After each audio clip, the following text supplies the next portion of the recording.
Okay, so while we're waiting for more people to join, I want to say a warm welcome to everyone who's taking the time to be here again this morning. Thank you for joining us. I think this is our first webinar for the year. My name is Yolanda Ouma, and I'm Head of Events and Marketing at the Delegation of German Industry and Commerce in Nigeria. And of course, today we're here to look at the implications of the changes to the Finance Act of 2021 and look at how it's going to impact our business, how it's going to impact tax, remittance and calculation, and etc. Of course, I'm going to leave that to our speakers to talk more on that. But before we get there, just to briefly touch on what the Delegation of German Industry and Commerce is about. We basically support German bilateral trade relations between Nigeria and Germany.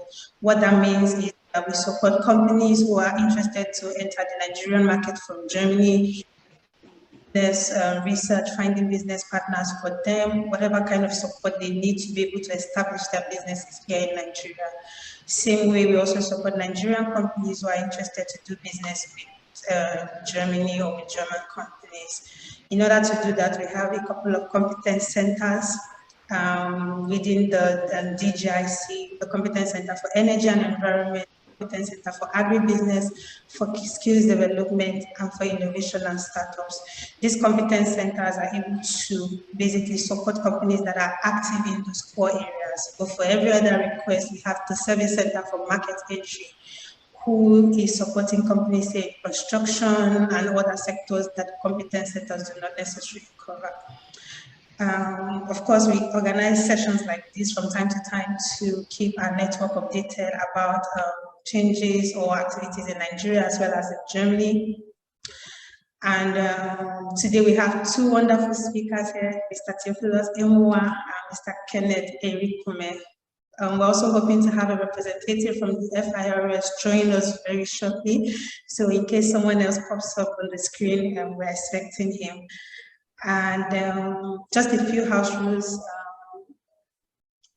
We can use the Q&A box to ask our questions. So during the course of the presentations, please feel free to leave your questions in the Q&A. We're going to address all the questions afterwards.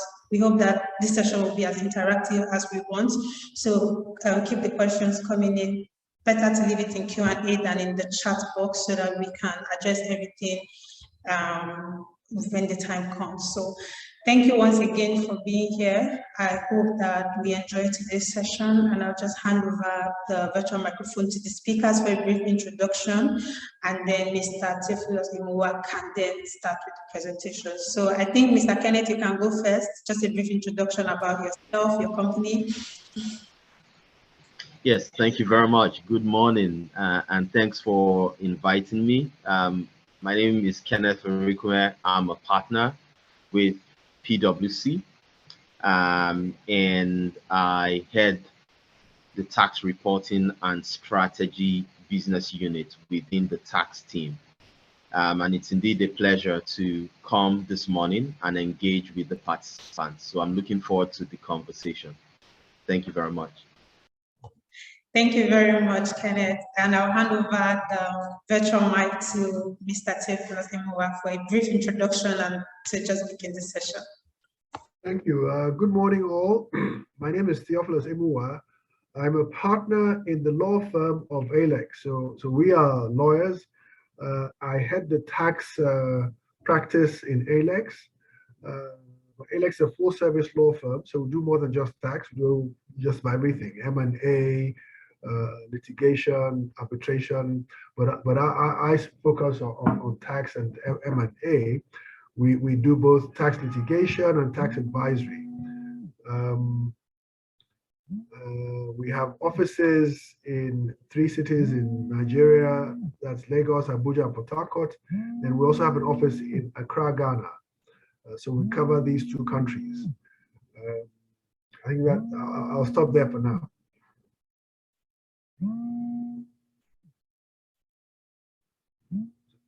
Can we go on? Yolanda, should we go on to presentation? Yes, please, straight to the presentation. Then afterwards, we can take questions or enter in discussion. Okay.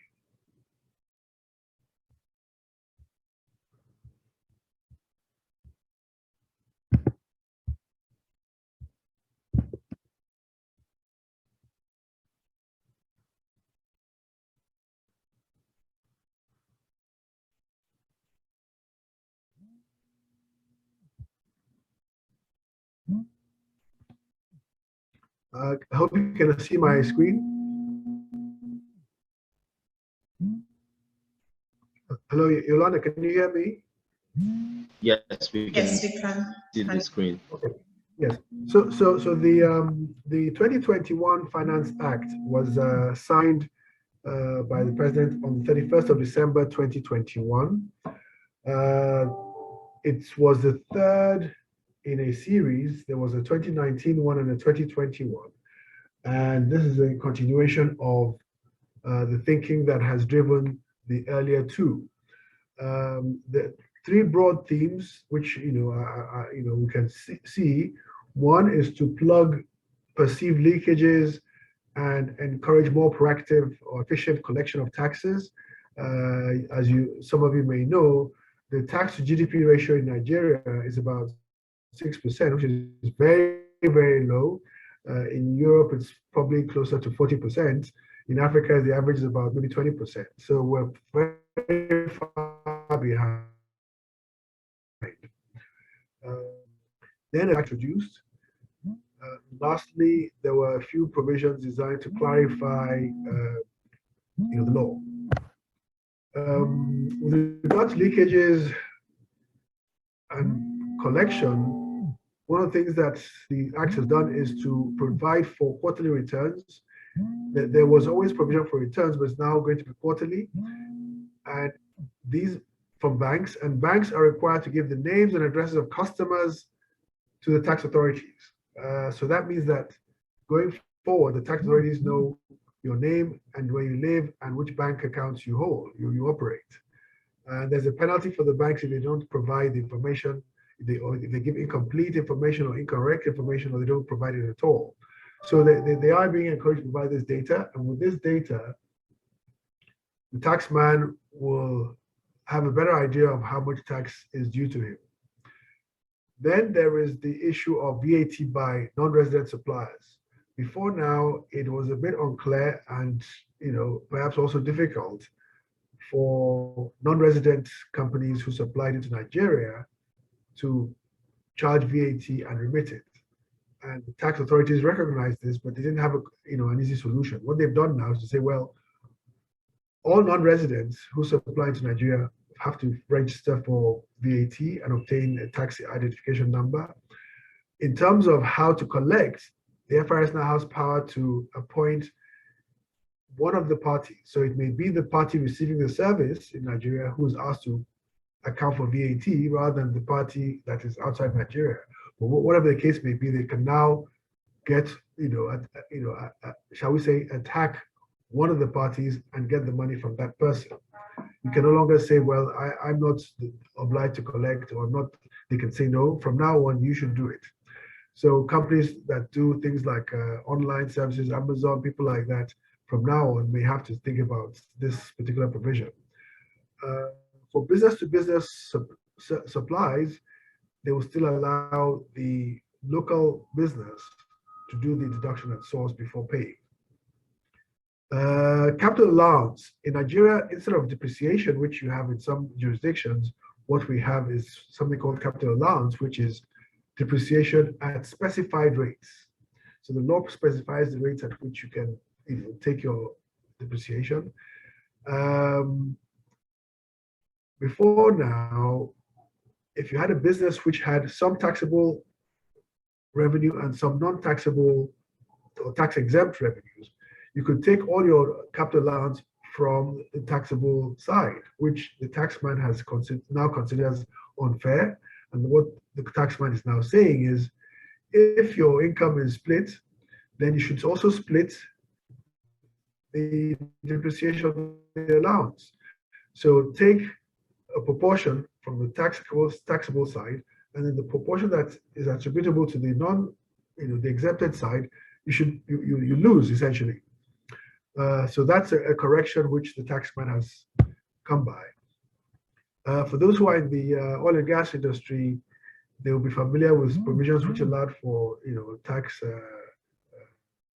incentives, and sometimes it was possible to enjoy incentives in more than one area. That is going away. By the way, there's a new legislation which covers the oil industry called the Petroleum Industry Act, which was introduced in August 2021. We won't be discussing that this morning.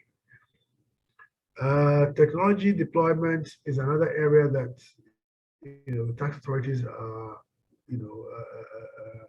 taking steps in order to collect more efficiently. Now we've talked about how they are able to collect data from the banks, but there's also the ability to access the bank accounts directly, which was done a few years ago. The tax authorities, FIRS, connected to the banks and was able to tell which bank customers had turnovers that were significant and were not reporting those turnovers in their tax returns.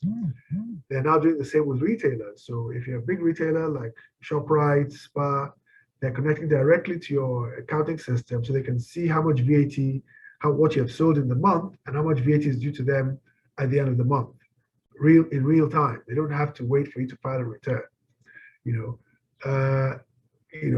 It may also interest you to know that Lagos State, for example, has taken this a bit further. They have cameras in Lagos which will capture your plate number, and if your insurance has expired, they will check the database, and if it has expired, they'll send you a notice and a fine. Same thing will happen if you beat the traffic light. Same camera will capture it and send you a fine. So this is an improvement in efficiency. Then there was FIR supremacy. There was difficult, confusion sometimes between different government agencies that had powers to audit. And sometimes a company will be visited by different agencies, and it was getting a bit confusing and time wasting. So one agency will come today to look at your books, another agency comes, another day to look at the same books, and you're wondering, whether that is really the right thing to do. So the Act has clarified this. FIRS is meant to be the clearinghouse, so any agency that wants to audit should come through the FIRS and rely on the FIRS. How this will work out in practice, only time will tell. Of course, there's one body, shall we say, not agency, that the Act hasn't dealt with. The National Assembly has also in the past been in the habit of asking taxpayers to show up at the National Assembly to answer questions regarding their tax position. Sometimes they call all the MDs of oil companies or the MDs of banks, and again, they're duplicating the work that the FIRS is doing. Now, the Act doesn't deal with that. Perhaps the FIRS gentleman, who I understand will be coming on the webinar shortly, might provide us some answers to this question. New taxes. One of the major ones has to do with capital gains tax. Up until now, there was no tax on the gains you made when you sold your shares in Nigeria. There was tax on capital gains as far as other assets were concerned, but for shares there was an exemption from the 90s. Now that exemption has been removed, and from now on, if you sell shares, any gain you make will be taxable at 10%. There are some, carve-outs. So the share sale must be for over 100 million. If it's for less, then you don't have to worry. So small shareholders don't have to worry about this. If you reinvest the proceeds in shares within a year, again, you will not be liable to this tax. And lastly, if it is a sale related to arising out of a securities lending transaction, again, it is not taxable. The impact of this will be felt not just by portfolio investors in the capital market, but it will also be felt by private equity funds who purchase, companies every now and then, because that means that the seller will have to worry about, capital gains on the sale proceeds. Quite often, these transactions are in excess of 100 million. 100 million naira is roughly $200,000 in today's exchange rate. So it's not a lot of money when you look at the sort of transactions we're speaking of. So that's something that private equity funds will need to be thinking about. Digital services. Again, I mentioned about VAT registration by non-resident suppliers. This has gone even further. They're saying that apart from VAT on the sales, there'll now be company's income tax on your business. So if you're a non-resident company providing digital services into Nigeria, then you will be liable to company income tax. Now, how will this be determined? Of course, because you're not resident in Nigeria, you may not be filing tax returns. What this new provision does is say, well, the taxman will have power to deem that you have a profit margin of 20% on your turnover. So they'll look at your turnover and deem a profit margin of 20%, and that is what will be taxed at 30%. Is it a new tax? Perhaps not, because this provision has existed for non-digital services for a long time. It's likely to impact, those who provide cloud services, online retailers, online movie providers, people like that. Another new tax is a 10 naira per liter excise duty on non-alcoholic carbonated sweetened beverages. So that this would certainly affect Coca-Cola and 7-Up, the two biggest soft drink producers in the country. For the average bottle, which is probably half a liter, this means an extra 5 naira on the price. New taxes again, tertiary education tax has gone up from 2% to 2.5%. This is paid in addition to company's income tax of 30% by all companies.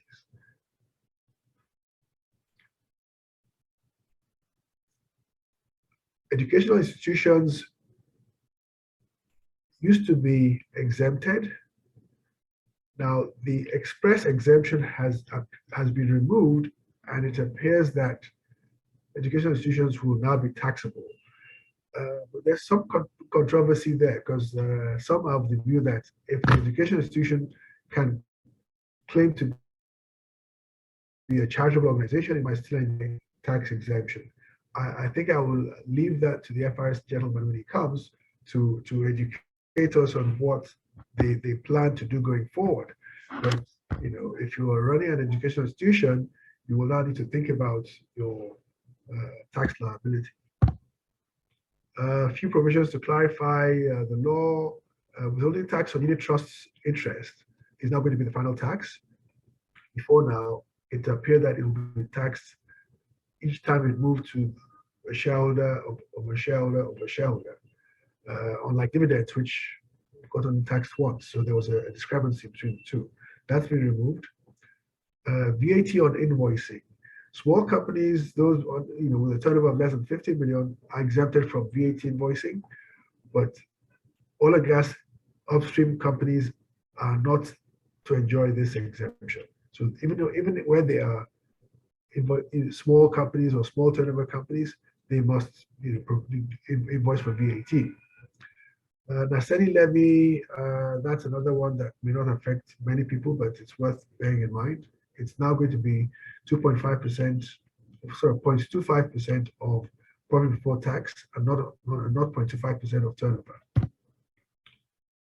Minimum tax provisions, there's been some clarification there.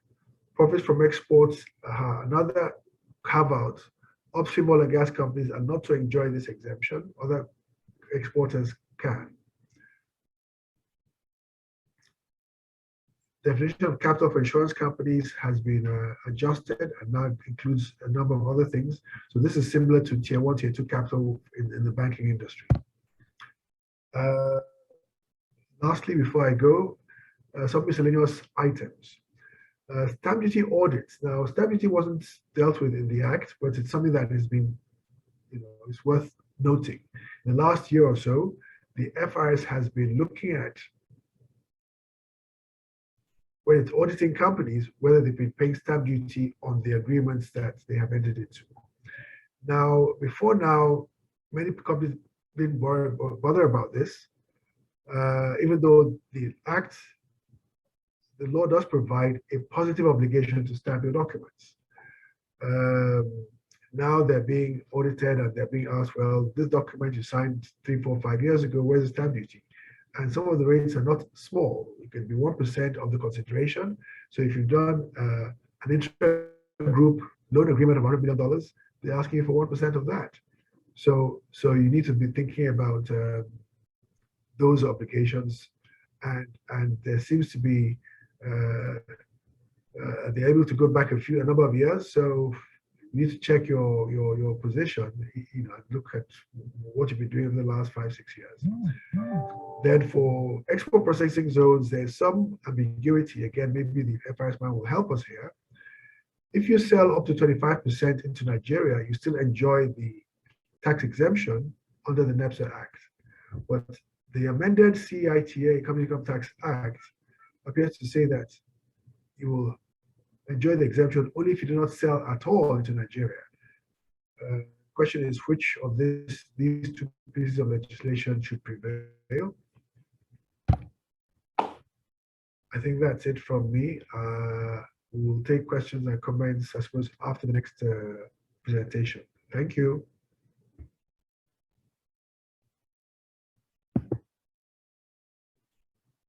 Thank you very much, Mr. Emuwa. I think before we start taking the questions, I would allow Mr. Kenneth to give his presentation first, and then we'll take all the questions together. Thank you, Yolanda. Just a quick one. How many minutes do I have to present? We have 20 minutes. 20 minutes, okay. All right, so Mr. Enuwa already touched on the important provisions of the Finance Act 2021. So I will try to avoid, speaking to those issues again, but just paint a picture from a general perspective of, what the Finance Act serves to achieve, as well as the context of the economy generally. So this is the third installment of the Finance Act since its revival by the Minister of Finance, I think in 2019. And there have been consecutive signing of the budget and the finance, the appropriation bill and the finance bill before the start of the fiscal year. And this is laudable because, something so basic allows people to plan for the next calendar year. So this is important. For the Finance Act 2021, the effective date is actually 1st January 2022, which means that all the fiscal provisions that you're seeing takes effect immediately from 1st January 2022. So as you're getting familiar with it, as you're looking out for a gazette, the underlying assumption is that they've already taken effect. You obviously then need to determine, especially for the income taxes, what that means in terms of the changes.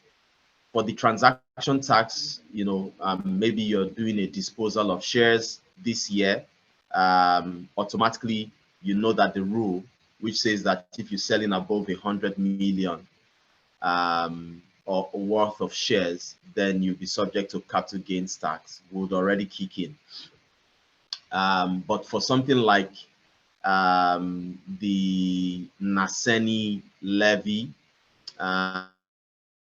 and the police trust fund levy, even of the education tax rate, one needs to assess whether you're applying it on a financial year basis or on a year of assessment basis. I think we sort of grappled with this with the Finance Act 2019, where, from a general perspective, we all took the view that it should apply based on year of assessment.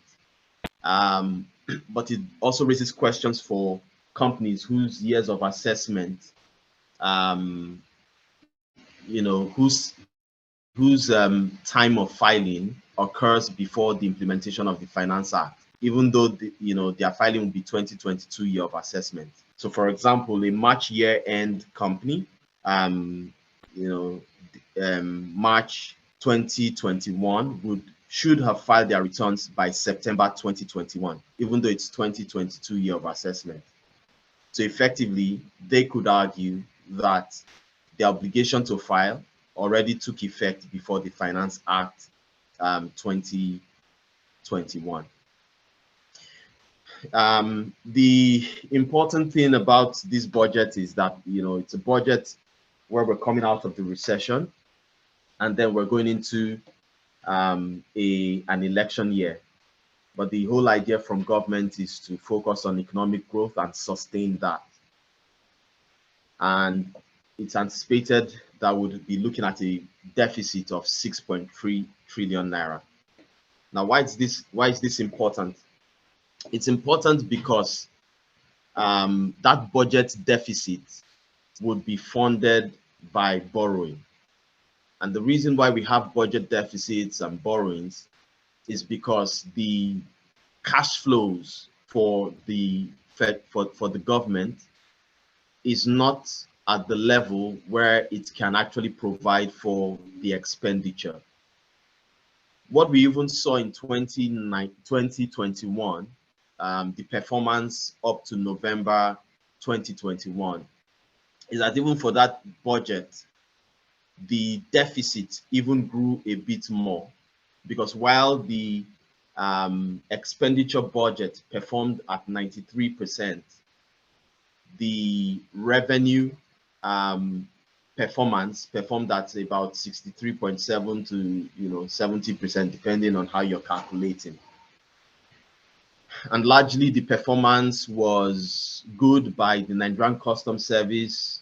The performance was good by the FRS, and you would have seen the publication by the FRS on their revenue performance.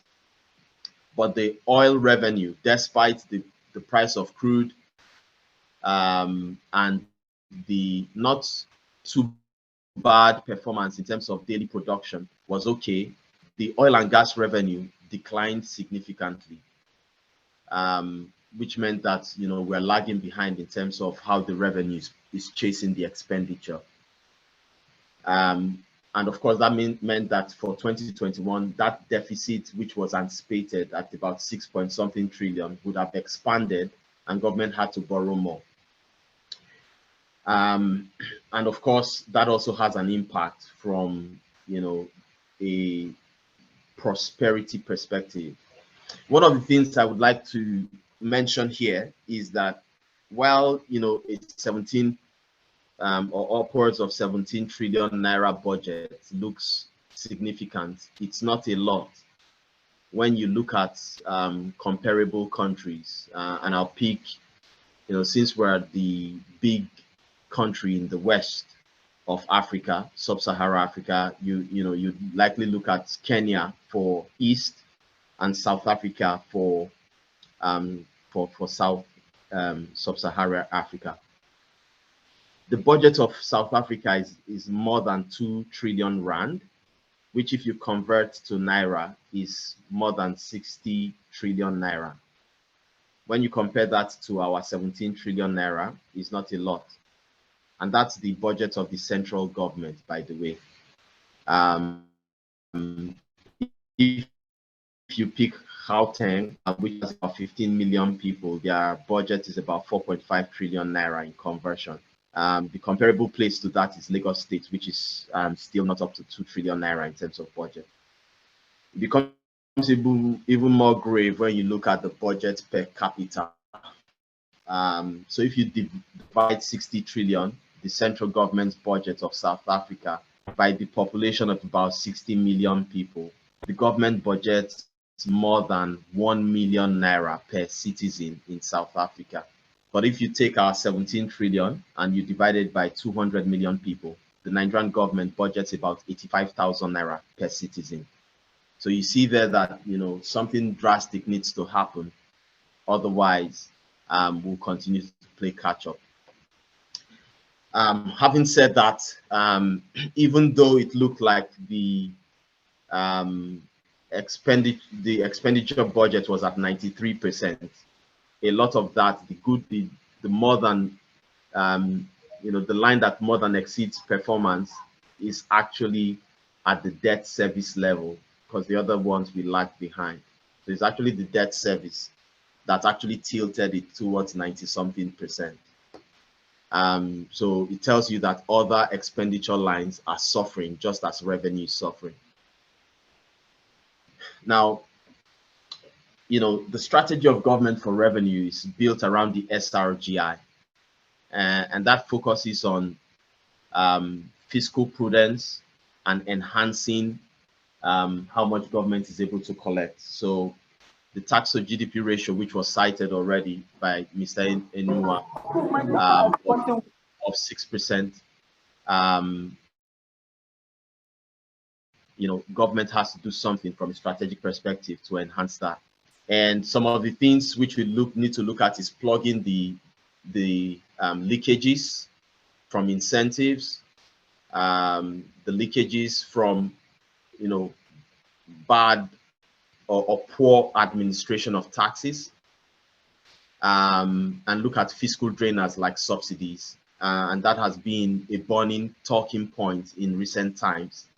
Even though under the Petroleum Industry Act, it was anticipated that subsidies should go within the next 6 months. There's now a drive, because of the lack of will to really take out subsidies, to amend the Petroleum Industry Act to extend it. Now, from a 2022 budget perspective, the Finance Act 2021 would be supporting the government's revenue drive. And some of the things which have already been highlighted would actually help in terms of driving that revenue. Number one, even though it has a dual purpose, which is to address health issues around sugar, this 10 naira per liter tax has now been introduced on non-alcoholic carbonated and sweetened drinks. It's important to highlight that there is an ambiguity with that expression, non-alcoholic carbonated and sweetened beverages, because one could question whether it's being imposed on carbonated drinks, one, or sweetened drinks as another, or whether it's imposed on something that is both carbonated and sweetened. And then the second issue on this, which I think has to be addressed, is what constitutes sweetened.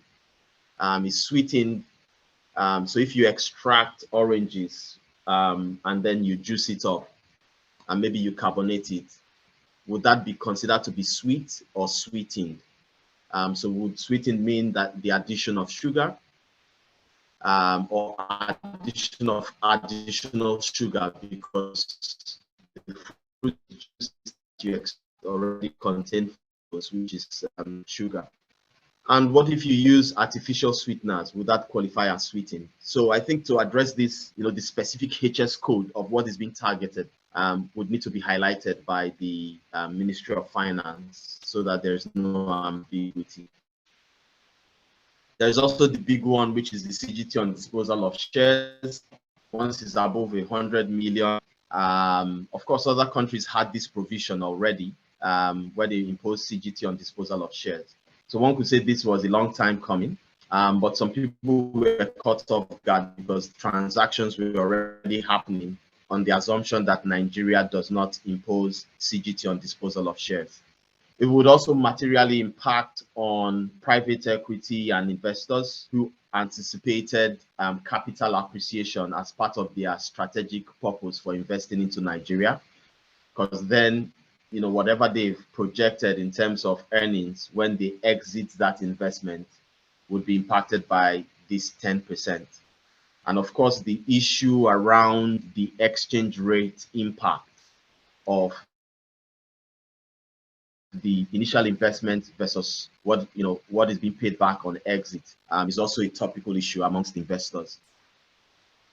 The tertiary education tax rate has been increased to 2.5%, and this could have a material implication. There's also the administration and collection mechanisms for the NASENI, which is the Science and Technology Fund, and then the Police Trust Fund.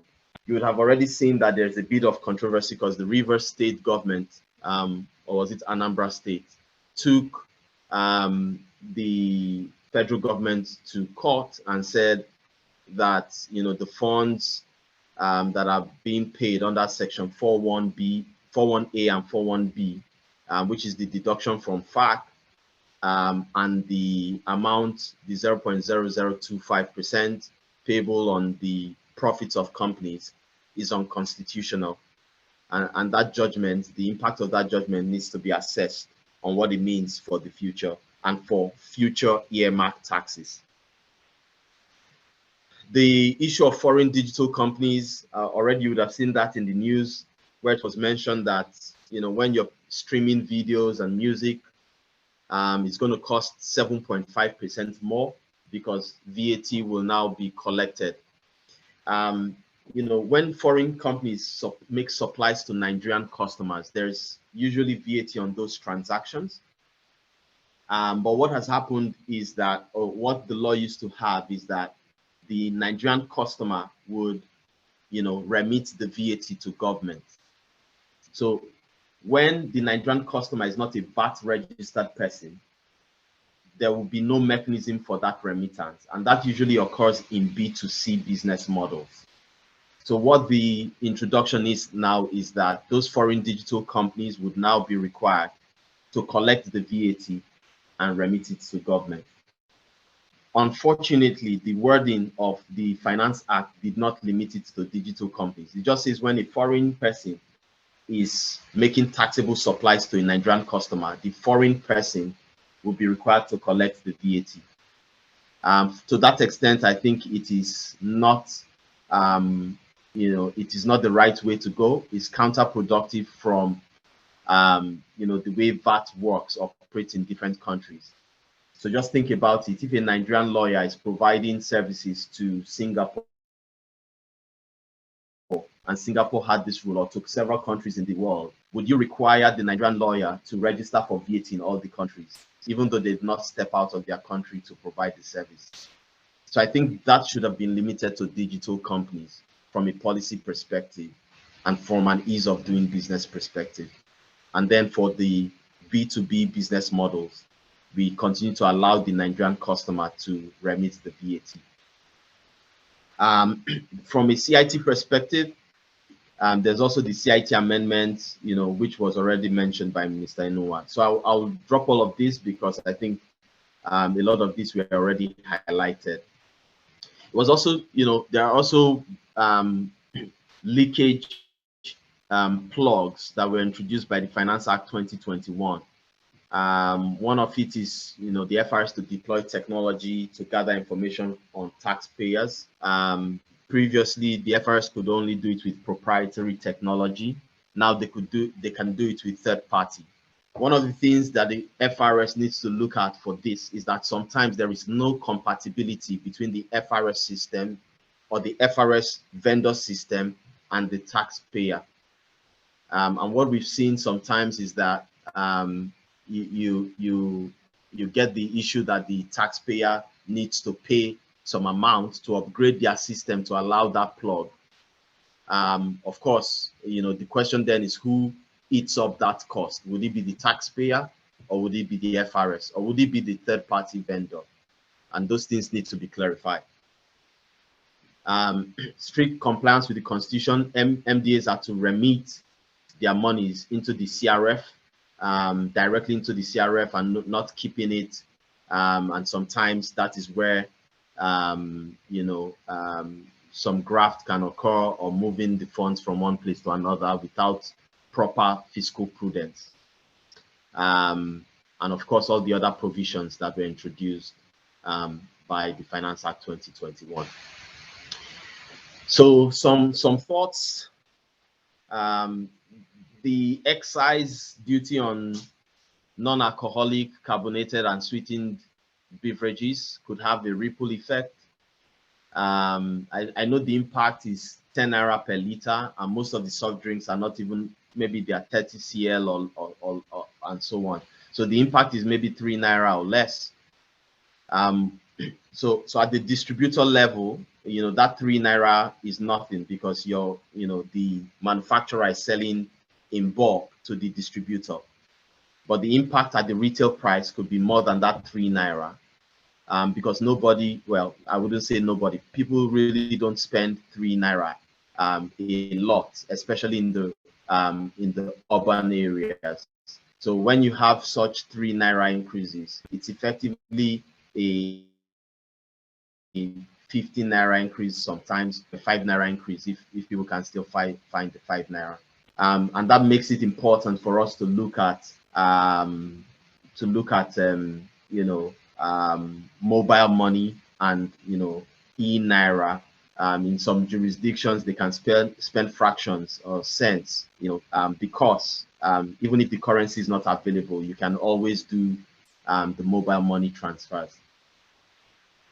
There's also an important bit that needs to be clarified with regards to the Fiscal Responsibility Act, particularly what it means when they say, the government can borrow for significant national impact.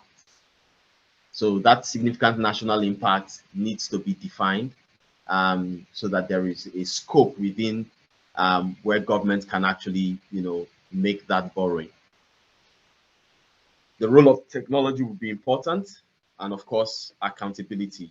It's important that stakeholders engage with government on the allocation of resources, because now is the time for us to hold government more accountable, so that there's improvement in terms of the quality of the services that we receive. So I think the Finance Act 2021 is welcome. The Finance Bill process and Finance Act process is a welcome development.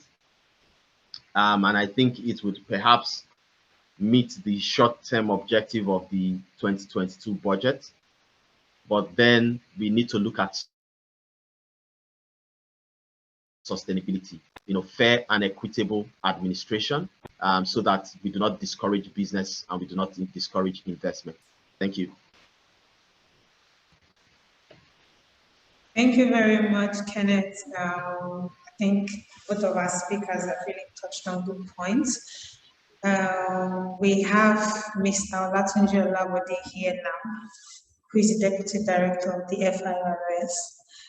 I don't know if he wants to say a few words before we delve into the Q&A session. Thank you very much. Good morning, everybody. I bring the greetings from the and join us to pay attention to the presentation, and possibly if you have any question that borders on application of the provisions, I'm here to possibly offer some solution to those questions. Once again, thank you for the invite. Thank you very much, sir. Thank you for coming. Okay, so very quickly, we have a question here on the VAT. And this is from Tope Adewuya. He says he's interested in getting clarification on the VAT for processed goods. So processed goods like honey, powdered pap, dried fruits. And these are foods which ordinarily should be VAT exempted, but there's a confusion on if you're a processor or unpackaged same in well-sealed packaging and not the local packaging, you have to pay that. So his question basically is, should VAT be paid on processed food items? And if a seller of these items charges you VAT, what should you do if you want to be VAT exempted? So who will answer this question? Will it be for the gentleman from the FIRS?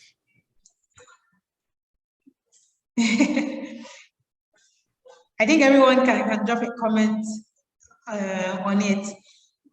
So I see. Well, I mean, Mr. Olabode, welcome. This is Mr. Emuwa. This is I'm sure you're familiar with this issue, and you know, I mean, through no fault of your own, the different offices of FRS, will sometimes take different views. I mean, I will tell you one experience I had with a client many years ago, probably 7-8 years ago. This client was selling frozen chicken that was wrapped in plastic. So it was a supermarket that was selling fresh frozen chicken, but it was wrapping it. You couldn't sell it with blood dripping. If you go to the open market, you can buy a chicken, they'll cut it immediately and the blood will be dripping. I can go take it home. But in the supermarket, you can't do it that way. And FRS, one of your zones, said there's VAT. I said to my client, I don't agree. We wrote back to this office that this is not vatable, it's basic food stuff, food item. They refused. We had to go up to Abuja, and we sat down with your chaps in the tax policy department, head of tax policy at the time, and we actually took one frozen chicken with us. We put it on the table and said, this is what we're talking about. There's no seasoning, no salt added, no smoking, nothing. It's just fresh and then wrapped. That's all. And eventually they agreed with us that, okay, if that's the case, it shouldn't be subject to VAT. And we came back and that was the end of that. But, you know, I'm seeing the same sort of question being asked here. Because you go to the open market and buy these products, they are, you know, there's no VAT. It's almost coming from the tree. You get the honey, you put it in a bottle and you sell it. But this chap is trying to make it look nice and pretty, and it then looks like he has processed it, in quotes. You know, I don't know if you know, you have a view on that. Sorry to put you on the spot. No, it's okay. You know, this scenario you have painted is very, very common among organizations that engages in production of foods. And well, as it is, the work process is a relative term. So for the chicken you brought to Abuja, hopefully I don't think you were disappointed with the response you got. And that is you weren't disappointed with the response you got when you came around with the chicken. No, you're right, but we had to go to Abuja. The zonal office refused to agree. So that's what I mean. Would you have to go to Abuja for every matter like this? That's my question. Oh, okay. Well, we are getting there. I think that position was about 2-3 years ago. Yeah. There's a lot of improvement in the processes of on the way we administer VAT now. Okay. Possibly your claims is one among the big ones. That is those that possibly the turnover is above 25 million. For those that are below 25 million, I'm sure they wouldn't have gone that route to bring you down to Abuja. So even when you are selling the process and you are not within the range of 25 million turnover, you could be exempt from charging VAT on your item. Sorry to interrupt you. We're not talking about whether you're exempted or not. We're talking about whether the item is subject to VAT or not. It is not exempt if it cannot be categorized as basic food item. Yes. Now that does it. Yeah, unfortunately, the Act doesn't have a complete list of basic food items. So you know, the question we're asking is, what does FIS consider to be basic food item? If I have, in that case, I was arguing that fresh chicken, which is not processed or salted or smoked, is a basic food item. But I had to go to Abuja to win the argument. In this case, this gentleman is selling honey and things like that. You know, if his turnover is say 30 million a year, it's still not a significant amount. Does he have to go to Abuja to win the argument? That's the question.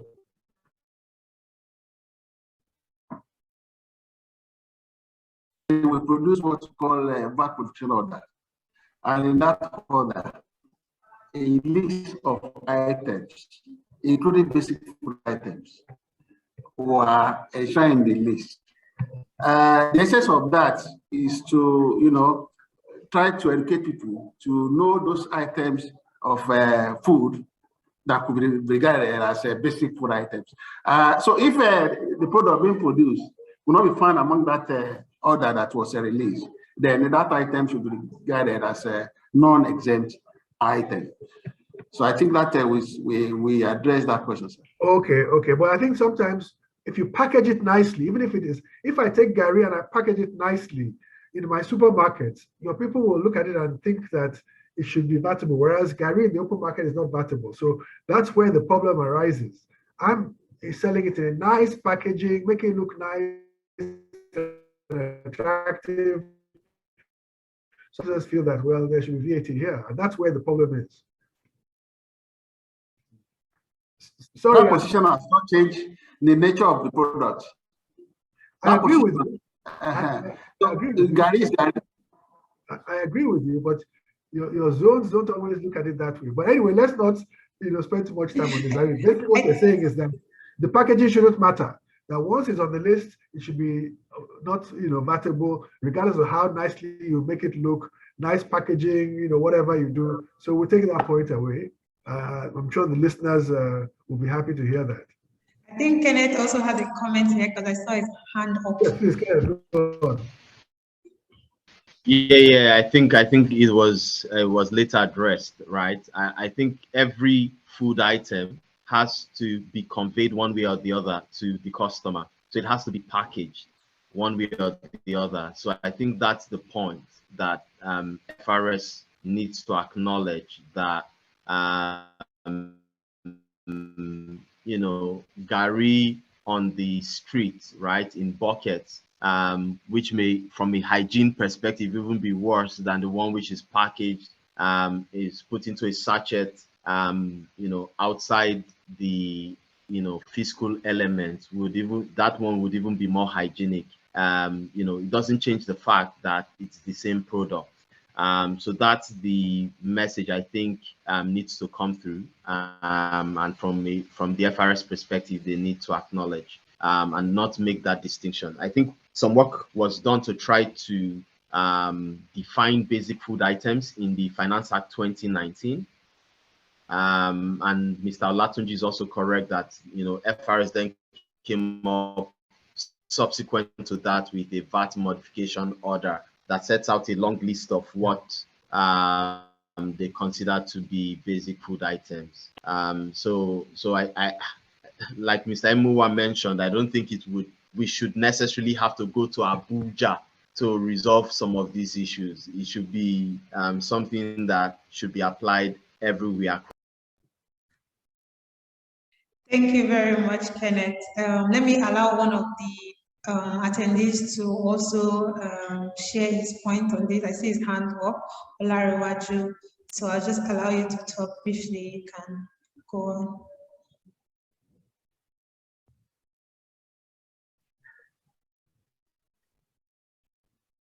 Are you still there?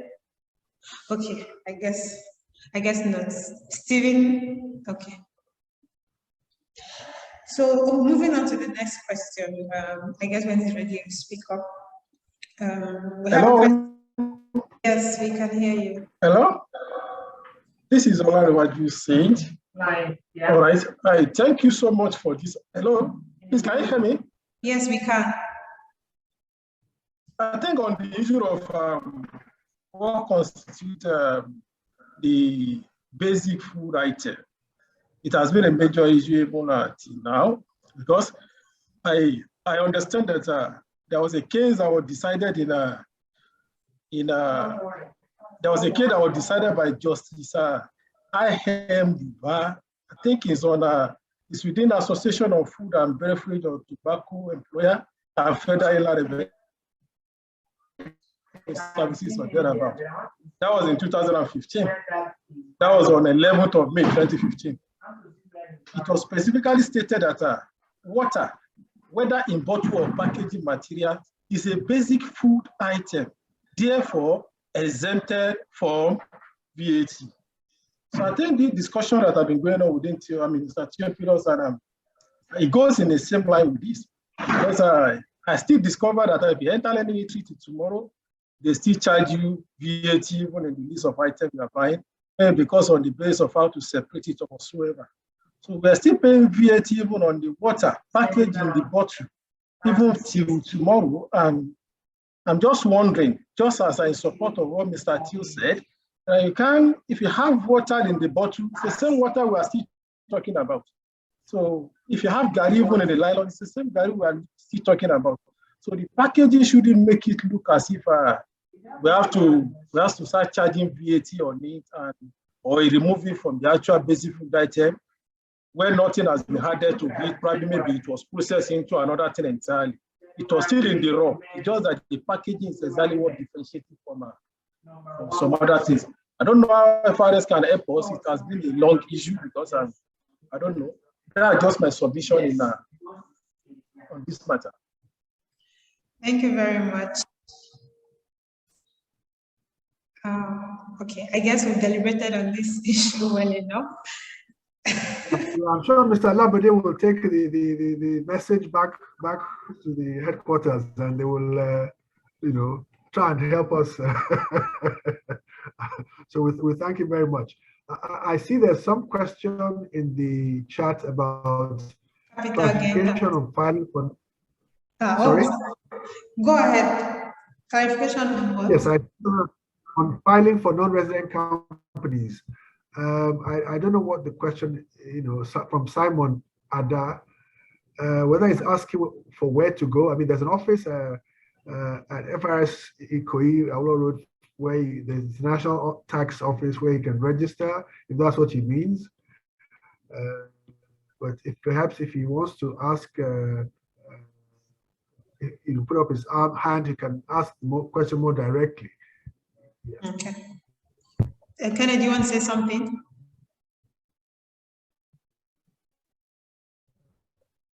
Okay, I guess we'll come back to that. There's another question here.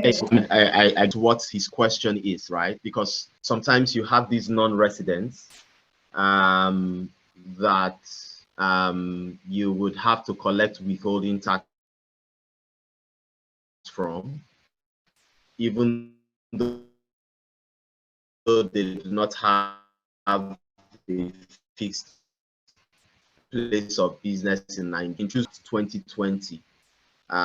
Even though they are providing their services remotely, the Nigerian customer is now supposed to collect withholding tax from them.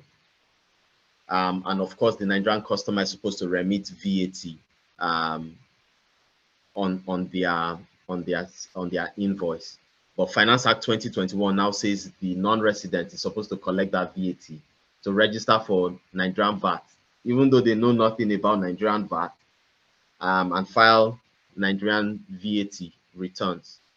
So what we are seeing in practice is that many of these companies who are sitting in, for example, someone sitting in the US and just provided an advice to a Nigerian customer, they do not see a need to register for taxes in Nigeria, and therefore they do not have a tax identification number.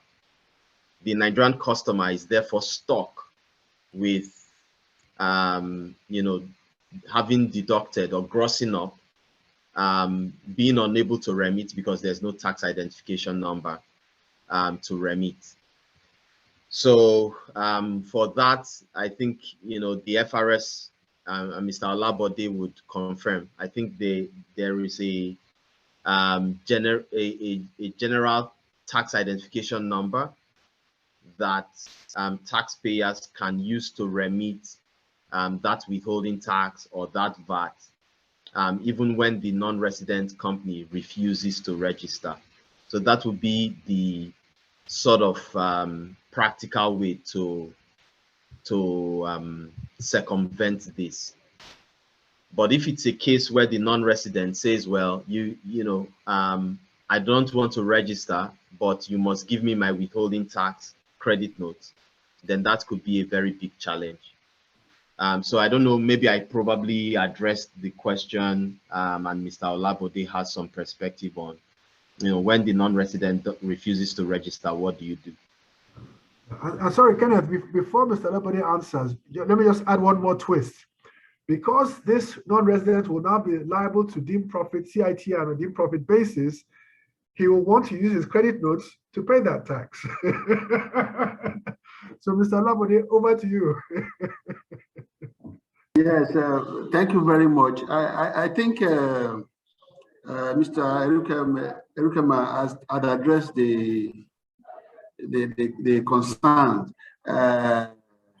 very well. However, for registration of non-residents, FRA has a software. Let me put it. We have what we call Task Force Mass. It's an in-house platform. That platform could be accessed online and on our website as well. The local person, that is the resident company, can help the non-resident out by registering on behalf of the non-resident. But where issue is likely to be is where the non-resident person refuses to make himself available for registration. Then he cannot comfort that he wants to collect the credit notes. The platform is there for registration. If he now refuses to register, somebody and the non-resident company, the resident company now decided to pay to a general pause. There's no way we can issue receipt, which will be personalized in that regard. So we always encourage the resident company to try to encourage non-resident person they are dealing with. That is a mandatory exercise by our law that they should get themselves registered for tax purposes in Nigeria, so that making their returns will be easy.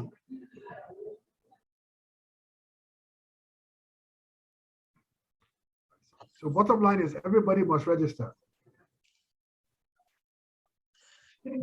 Yes, sir. At least for now. Thank you very much. There's a question here from Anna Vinambres, and she's saying, aside from the increase of capital gain tax on share sales, what other implications are there for private equity and other investors with the new Finance Act, especially when bringing new investment and considering exit strategies? I don't know that the private equity industry is not expressly or specifically dealt with in the Act. This was just a consequence. This provision was designed probably when they were doing it. I think they were thinking of the capital markets, actually. They're looking at portfolio investment in the capital market. But a consequence of that amendment is that those who are dealing with private companies, buying and selling private companies, will also be impacted. And there's significant activity in that area as well. I can't think of any other, any other provision which directly impacts the PE industry.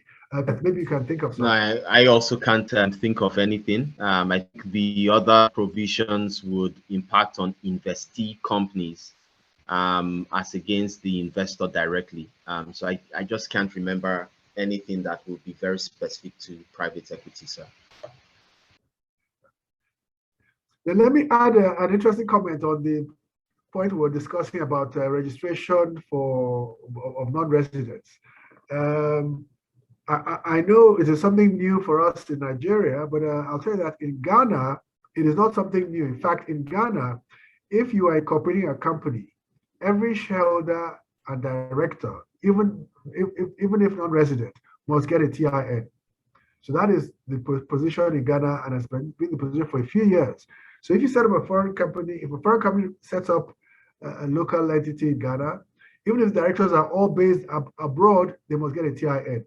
Now, the idea is not necessarily to ask them to pay taxes, but I suppose once they have you on the radar, then the day they see some money flowing into your pocket, then they already have nowhere to get you.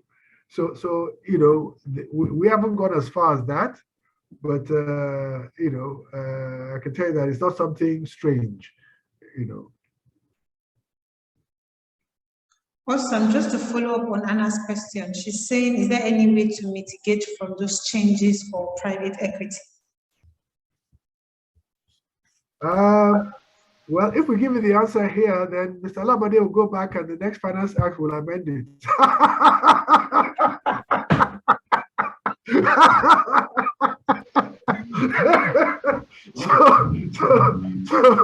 Kenneth, don't you see what I mean? Absolutely. I think it's better we don't go into that detail here. You know, we can discuss it on the side. What I can do is share Mr. Erikume's email. Hello. Yeah, go on. Well, that's quite amusing, but you know, the law itself make people some leadway. For instance, if you invest the fund, in the same assessment year, definitely you are, you know, postponing the payment date, tax payment date. And if you keep on reinvesting when you dispose, when you get disposal, then you definitely be off tax as long as you can reinvest the fund. So that's just a way out of paying that capital gain tax on share disposed. Thank you. I mean, I agree with you that it delays the date when you have to pay it. But of course, people want to enjoy their money. And the sort of industry that the lady is asking about, the PE industry, what they do is they come and look at a company that's been run by maybe a founder for many years, and they say, look, we can buy you, let's buy your business, and we'll turn it around, and you know, maybe in 5 years' time we sell it. So they buy the business from the founder. So at that point, the founder takes the money and goes home. Now, he set it up many years ago, so there's already a big capital gain in that. The investor comes in, buys it, and is looking for what they call 2x or 3x. That means he wants to double the value or triple the value over the next 5-6 years. So when he doubles that value and sells in 5 years' time, he wants to take his money out of Nigeria. So he's going to lose 10% of that gain. So he doesn't, the delay is not really what he has in mind. You know, it doesn't help him. He wants to move the money out and take it back to the owners of the money who are somewhere, you know, outside Nigeria. So what you're saying is quite right. It is helpful. I hope Anna has taken note. But in many cases, they actually want the cash, you know, to enjoy. You know. Kenneth, anything to add? Yeah. So I agree 100%. There are other ways, but you know, we can take those offline, I think. Yeah. Yes, absolutely. I'm going to share your email and Mr. Emuwa's email. So I think private questions can be addressed privately. But moving on, and there's a question here from Mr. Boyega, and he's asking, how best do you tax platform companies considering the new Finance Act? How best do you tax platform companies? Does anyone want to take that, or if you need maybe more information, he can request to speak. So can I take it, Mr. Emuwa? Yeah, please go on, Kenneth. Okay, so I mean, you would have two types of platform companies. You would have platform companies that are resident in Nigeria, so a Nigerian platform company where the IP is sitting in Nigeria. For those, you know, their income will be fully subject to tax in Nigeria. Whatever profits you determine will be subjected to tax, which will include the CIT, education tax, and so on. Then you have the foreign platform companies where the IP is sitting outside of the country. There are two ways of taxing them. The first one, this was introduced in the Finance Act 2019 and the SCP order, the Significant Economic Presence order, that says that those foreign digital companies have to register for tax and file tax on their profits. So those platform companies can essentially determine their revenue, which is being derived from Nigeria, and then determine what their costs are, and then on the net amount, they pay income tax. What Finance Act 2021 has now done, just to provide some context, many companies have filed their returns on that basis over time. But the Finance Act has now clarified that the FRS, if the actual profits being filed by those companies is not is very low, lower than expected from that industry, then the tax authorities can deem their profits to be a fair and reasonable percentage of their turnover. So that is the second way. It is actually at the discretion of the FRS. However, what we've seen in practice for traditional permanent establishments is that the FRS, for many years used it as the default position to say, we don't want to worry about the profits. we'll just do deemed profits, and that's it. So that became a very pervasive practice in the Nigerian ecosystem. Just to mention that because we've seen this, platform companies that are providing their services from a country that has a double taxation agreement with Nigeria, the double taxation agreement would override the SCP provisions. And, to a large extent, those companies may not have an income tax obligation in Nigeria. So I don't know if that provides some context. I see Mr. Emuwa wants to add some things to that. No, I agree with you.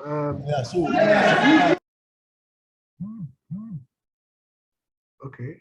Mr. Olabode, you wanted to say something? Please go ahead.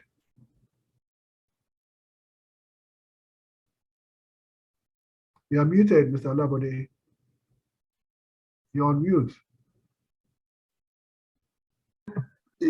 Sorry. Let me because I'm in another place. It was the system I was trying to log in before now.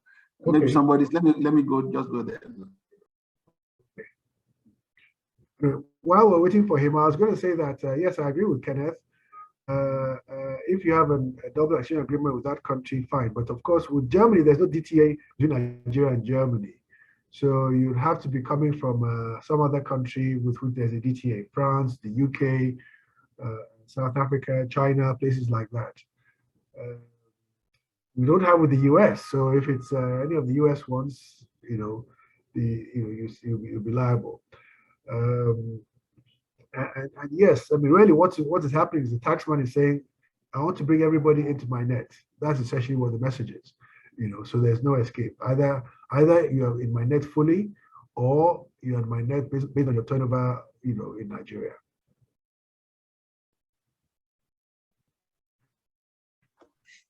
Thank you. While we're still waiting for him to come back, I think we can take another question, which is also for Mr. Emuwa, and it's regarding your comments on shareholders having tax identification number. The question says, what happens to the companies whose owners are based abroad and registered abroad without an office in Nigeria, but its website/payment platform is being accessed by Nigerians for purchases? Okay, I think the first question, I was talking about the position in Ghana, where I was saying that they right now require everybody who is a shareholder or director of a company in Ghana to have a TIN. Even if you have never set foot in Ghana and you never intend to set foot in Ghana, the fact that you're a shareholder in a company in Ghana you must have it. They want you to have a TIN. So they will not incorporate that company until you have a TIN. That is their position now. So the company registry in Ghana will not allow the corporation to proceed until you show a TIN for every shareholder and director. Now, to the second question, I think that was what Kenneth had dealt with. I don't know if there was any part of it that wasn't clear. But if you are selling to Nigeria, but you don't have a Nigerian entity, then your turnover will be used, well, yeah, you can file returns, but the taxman may, if he's not satisfied with the returns you filed, may say, well, I'll use this turnover basis and take 20% of your turnover as your deemed profit and tax that. I don't know if that is what the question was about. If it's not, you can please ask it again. Okay. Any comments from you, Kenneth? I guess not. No, I think I'm good. Thank you very much. Okay, awesome. There was another question from Mr. Louis Abayomi, which Mr. Emuwa had earlier answered via the chat. I don't know if you want to answer that again a bit more publicly so everyone knows, because he has another question, which is the follow-up of the question. Okay, I'm trying to remember what the previous question. It was your comment regarding low tax collection base compared to other countries. His question was, is it fair to say? Oh, I see. Yes. Yeah. Okay. Yes. Okay. Yeah. It's good that you asked the question and you came back on that, because it's something that is sometimes we can misunderstand each other.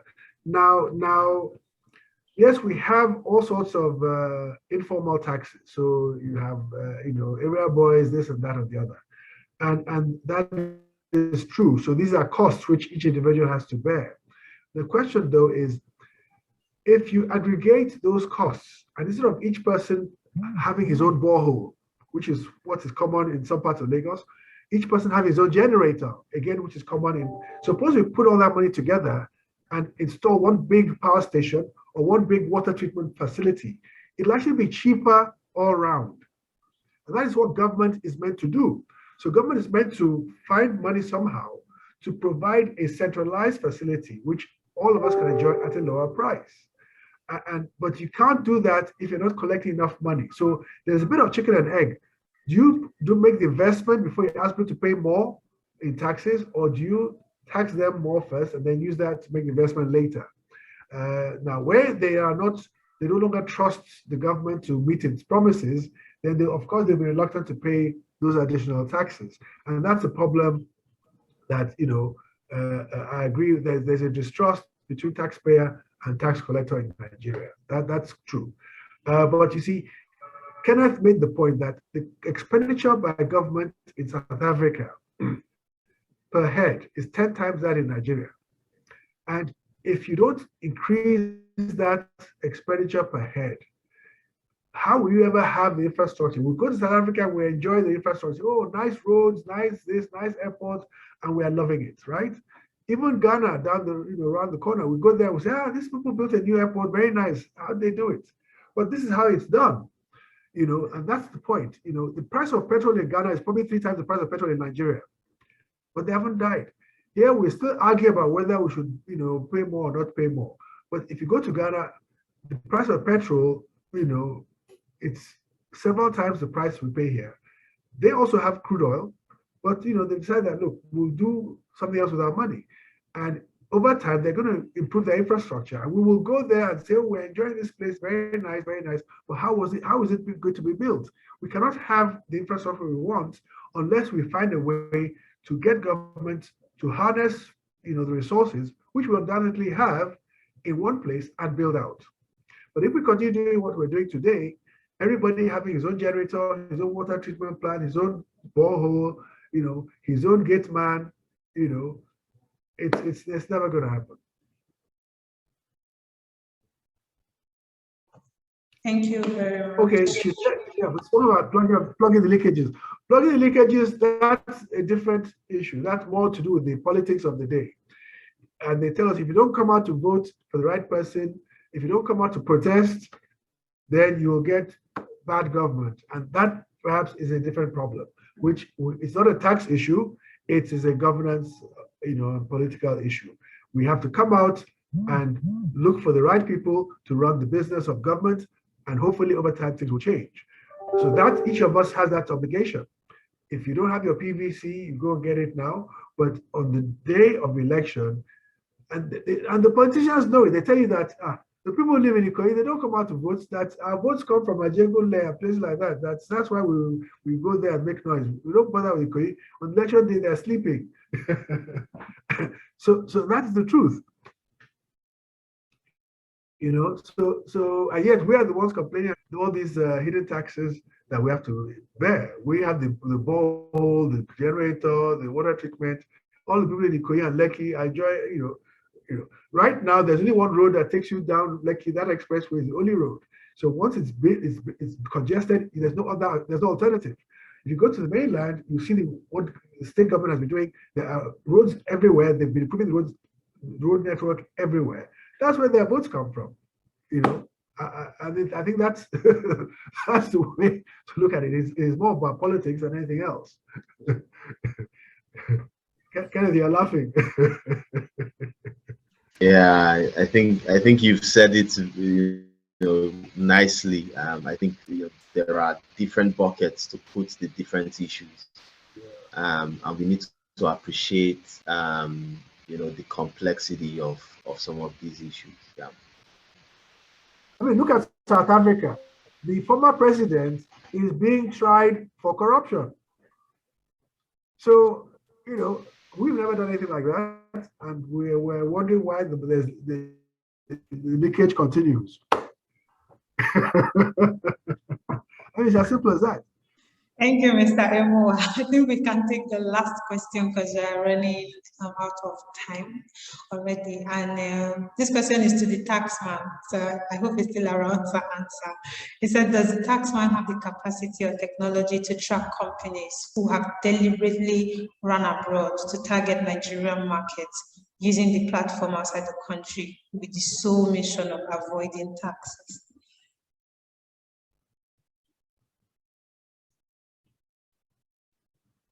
Mr. Olabode.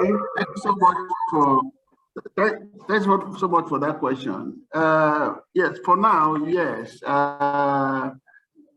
We just invested almost $1 million, let me put it that way, to establish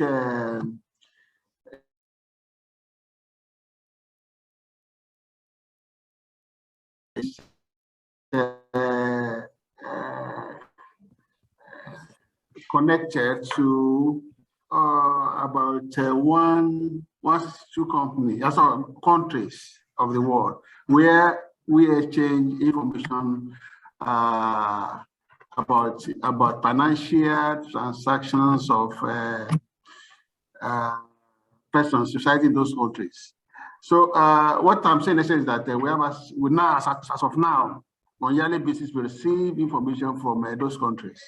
And in not long a time, we'll be seeing instances whereby persons that has not been brought to taxnet will now be brought to honest, or person that have been claiming that his company in Nigeria is dormant, whereas getting a transaction in billion somewhere else has not been rendering his returns. So for now, we're investing in a technology to track those income. The same way we have we also have investment in tax sensitive activities. So the summary is that we are investing in technology in such a way that incomes that are supposed to be subject to tax are not escaping the tax net.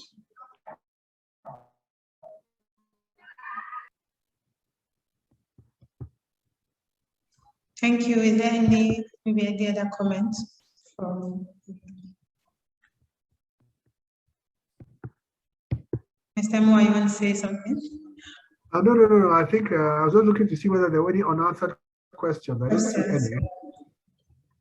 No, I don't think there are any as well. But if we missed your questions, please feel free to send me an email and I will put you in contact with any of the speakers to answer them.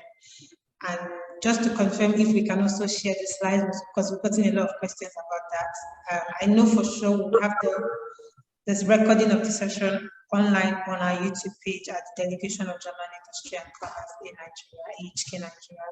But I think we can also share the slides with the participants after. Yes, no objection from me. Fantastic. So thank you very much. It's been a very interesting 1.5 hours with everyone. I see that we started the room full and we're still full. So this shows that this topic is very timely, it's very important. And we hope we can continue to have more sessions like this with also some of the decision makers here to provide clarity on questions from our partner organizations. And with this, I just want to say thank you to everyone for coming. Thank you to our speakers as well. Thank you, Mr. Erikume, for taking this up since last minute. Really value your contributions to the sessions, and we look forward to, like I said, having more sessions like this in the coming